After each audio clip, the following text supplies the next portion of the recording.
गएपछि फर्केर आउँदैन कोही, नजानु है झर्केर कसैसित। घुइँचोमा त एक्लै हिँडिन्छ, तर मनको बाटो तिमी आएपछि सजिलै बन्छ। रातभरि रोएर के हुन्छ र, भोलि फेरि घाम त उसै निस्कन्छ। सपना भए पनि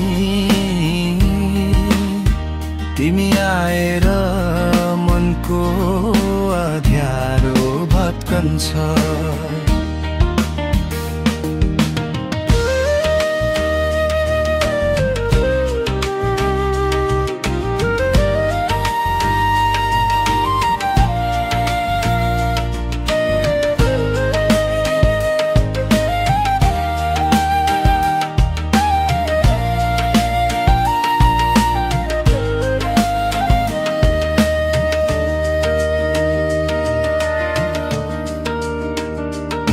घरेलु ऐना पनि फुट्छ चर्केर, आफूलाई मात्र हेर्नेहरूको मन टुट्छ बर्केर।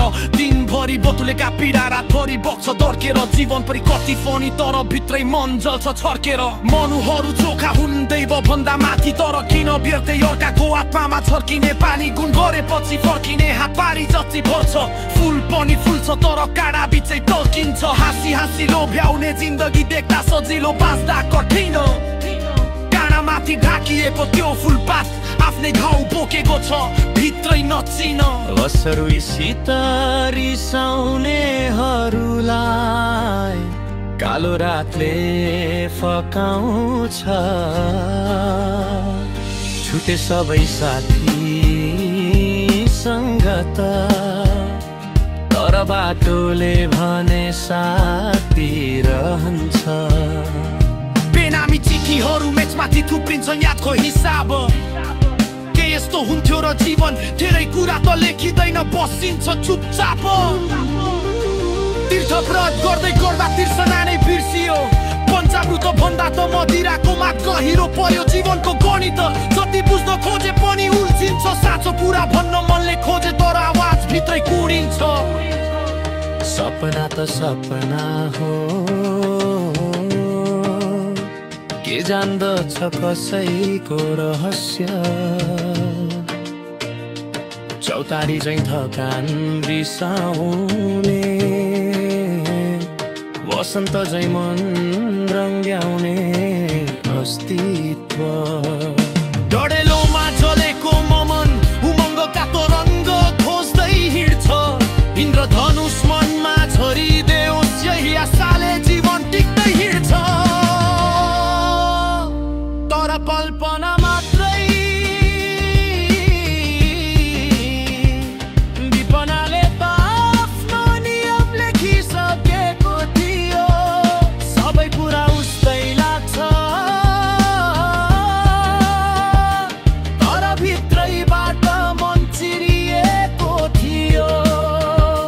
तनाव मुक्तिको चाहना, आत्मसन्तुष्टिको खोज, तर किन सपनाहरू डरले भरिन्छन् रोज रोज।